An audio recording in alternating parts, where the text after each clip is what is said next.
मैं ये सवाल करने लगा था लेकिन क्योंकि हम जिस मुआशरे से ताल्लुक रखते हैं वहां पे तो जोर जबरदस्ती से औरतें बांध दी जाती हैं, बच्चियां छोटी छोटी बांध दी जाती हैं, है ना ऐसा? हाँ जी। वो ये सवाल करती अच्छी लगती हैं कि ये आसमान पे तय हुआ था जोड़ा, बताएं भला। तो उसका जवाब है हाँ, आसमान पे तय हुआ था। कैसे, क्यों? देखें, एक मोमिन को ना सबसे खूबसूरत चीज क्या मिलती है, जो मेरे मुताबिक, वो है परसेप्शन। अच्छा। मोमिन का जो गिफ्ट है वो लेंस है एक, जिस लेंस से हर नॉनसेंस चीज भी सेंसिबल नजर आना शुरू हो जाए। ठीक है। मिसाल के तौर पे आप सब लोग, हम लोग घर से निकलते हैं किसी न किसी काम से या किसी हवाले से, तो हमें सड़क पे कुछ ऐसे मनाजिर देखने को मिलते हैं जो दिल खराश मनाजिर होते हैं, और हम कहते हैं इसका क्या कसूर है कि वो ऐसा है या उसके साथ ऐसा क्या। वो क्या हमें नजर आ रहा है कि एक ब्यूटीफुल लाइफ में एक नॉट सो ब्यूटीफुल सीन, जिससे हम कहते हैं अल्लाह का शुक्र अदा करते हैं कि हम उस सीन में, उस मंजर में, उस कैरेक्टर में पाए नहीं जा रहे। मोमिन को क्या नजर आना शुरू हो जाता है कि वो बेहतर है आपसे। हमारे ग्रे लाउंज, जब फिजिकल ग्रे लाउंज होता था F8 में, तो हमारे कुछ दोस्त आए, उन्होंने कहा कि आपसे एक सवाल पूछना है। मैंने कहा जी पूछ। उन्होंने कहा कि मैं अपनी 3-4 करोड़ की गाड़ी में जा रहा हूँ, अपने आप पैसे पे फख्र कर रहा हूँ और ये सब कुछ कर रहा हूँ, माल और दौलत, जागीर और शान और शौकत, और मुझे एक अंडर प्रिविलेज्ड बच्चा मिलता है जिसकी जो डीफॉर्म्ड, डी शेप्ड है, और मुझसे हाथ फैला के पैसे मांग रहा है। तो मैं कहता हूँ कि क्या फ़ायदा इस दुनिया का, मुझे इतनी दौलत दी, इतनी शान और शौकत, सब कुछ दिया, और उसको हाथ तक नहीं दिया मांगने के लिए। तो ये कैसा इंसाफ है, ये कैसी डिस्ट्रीब्यूशन ऑफ वेल्थ है। तो मैंने उनको कहा कि अगर आपका सवाल मुकम्मल हो गया है तो मैं जवाब दे देता हूँ आपको कि इस मंज़र को मैं एक और रुख से दिखाऊं आपको। तो कहते हैं जी दिखाएं।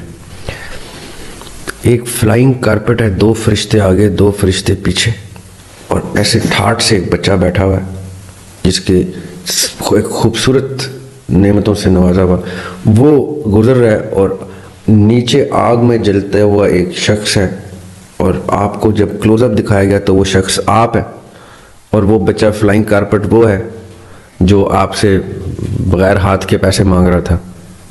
तो आपको क्या समझ आई मेरे सवाल के जवाब की? तो कहता क्या मतलब? मैंने कहा जी अब आपको मैं डिटेल में समझाता हूँ। आपको जो आसाइशें मिली हैं वो आपकी आखिरत खराब करने का बायस बन सकती हैं। ओके। ये आसाइशें इसलिए मिली हैं, बल्कि उसको जो सिचुएशन मिली है वो इसलिए मिली है क्योंकि उसको अल्लाह ताला ने वहां पे फ्लाइंग कारपेट देने, आगे पीछे फरिश्ते देने, और दरबान देने, और दरवाजे खुलने, और महल देने। आपकी चॉइस है कि आप देख सकें इस पर्सपेक्टिव से या नहीं। अगर आप देख सकेंगे तो आप ये लैंड क्रूजर उसको हवाले, जो 10 रुपए मांग रहे हो, आप कहेंगे ये मेरी लैंड क्रूजर तू रख भाई, क्योंकि अगर इसके बदले वो मिलता है तो मैं इस हालत में क्यों नहीं हूं, क्योंकि ये तो बड़ी छोटी सी जिंदगी ऐसे गुजर जाएगी। सही। वो तो अपनी सिचुएशन है, वहां की फ्लाइंग कारपेट मुझे चाहिए। तो कहने का मतलब क्या है कि जिसको जितनी कम चीजें मिली हैं उसका उतना कम हिस्सा। बड़ी खूबसूरत हदीस कुदसी याद आ गई मुझे, और इस हदीस ने मेरी जिंदगी चेंज की थी जासिर भाई। आज मैं ये हदीस मेरी जिंदगी से निकाल दें तो मैं जाया आदमी था। अच्छा। और वो क्या हदीस कुदसी है कि जो शख्स मेरे थोड़े से रिज्क पे राजी हो जाता है, वाह सुभान, मैं उसके थोड़े से अमल पे राजी हो जाता हूं। यानी जितना थोड़ा कुछ है आपके पास, आपको उतनी थोड़ी एफर्ट करनी है और आप पर है। जितना ज्यादा कुछ है आपके पास, आप तो फंस गए। क्या मालूम आप फंसे और निकले भी कि नहीं निकले। अब वापस आते हैं आपके सवाल पे। जिन बच्चियों के साथ जबरदस्ती की शादियां कर दी जाती हैं और वो ऐसी अजीरन जिंदगी गुजारती हैं, उनको अगर मोमेंट की पर्सपेक्टिव की लेंस दे दी जाए तो वो कहें वाकई ये शादी मैंने आसमान पे तय की थी। वाह क्योंकि मुझे पता है कि इसके बदले में मुझे, उन तकलीफ़ों के बदले में मुझे क्या मिलना था।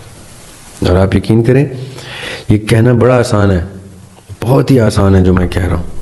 उस तकलीफ़ से गुजरना नामुमकिन है। वो अभी भी वो जो तकलीफ़ से गुजरे उनको कहेंगे जरिए आप बातें कर रहे हैं, ये लफाजी है, इसको क्या पता उस तकलीफ़ में क्या रखा है, क्या कितना दर्द है। लेकिन ऐसी बात नहीं है। मैं आपको बताता हूँ मैं क्यों कह रहा हूँ। जो नसीब का हमने एक पॉडकास्ट में डिस्कस किया था कि जो शॉपिंग कार्ट हमने खुद सिलेक्ट किया कि मुझे ये दे दो, ये दे दो, वो दे दो, ये तकलीफ, वो तकलीफ, वो तकलीफ, क्योंकि उसके बदले में मुझे अजर चाहिए। कुरान पाक में एक आयत है जिसमें अल्लाह ताला एक ही आयत में 2 दफ़ा वादा कर रही है। मैं आपको इंटरेस्टिंग बात बताता हूँ as an advice to everybody. फ़इन्नमल उसरि युस्रा इन्नमल उसरि युस्रा। एक ही आयत में 2 दफ़ा वादा कर रहे हैं अल्लाह ताला कि और बस हर मुश्किल के बाद आसानी है, अच्छी खुशखबरी है, अच्छाई है। हर मुश्किल के बाद आसानी है। तो मैं क्या करता हूँ, मैं मुश्किल आइडेंटिफाई करता हूँ अच्छा, अपनी ज़िंदगी में। एक एक पल की मुश्किल भी हो, चाहे वो जैसी मुश्किल नजर आती है, मैं अलर्ट हो जाता हूँ कि इसके बाद खुशखबरी आने वाली। ये गारंटी हो गई ना, क्योंकि अल्लाह ताला ने वादा कर लिया। मुश्किल आ रही है, इसके बाद खुशखबरी है, अच्छी अच्छी चीज़ आने वाली। मुश्किल आ रही, मुश्किल ही नहीं आ रही, तो इसका मतलब है आगे मुश्किल आएगी। आसानियाँ आ रही हैं, तो इसका मतलब है आसानी के पीछे मुश्किल ही आएगी, क्योंकि इसके वादा नहीं है। मुश्किल के बाद आसानी का और खुशखबरी का वादा है। तो जिस शख्स ने जितनी मुश्किलें चुन ली उतनी, इट्स लाइक फ्लैग्स लगे हुए हो ना। अच्छा, ये इसमें ये जरिया भी पल्स है, मतलब है कि वेव है कि पहले मुश्किल आनी है, फिर आसानी आनी है, फिर टर्न अब मुश्किल की है। नहीं, ये जरूरी नहीं है कि आसानी के बाद भी हो सकता है आसानी हो, लेकिन ये जरूरी है कि मुश्किल के बाद आसानी है। ये तो वादा है।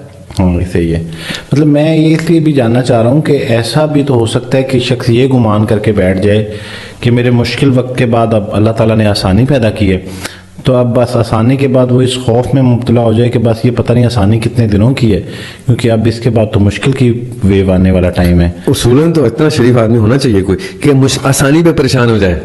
अच्छा देखिए, मौला अली का कॉल है कि जब तुम्हारा रास्ता बहुत आसान हो तो समझ लो कि तुम गलत रास्ते पे हो।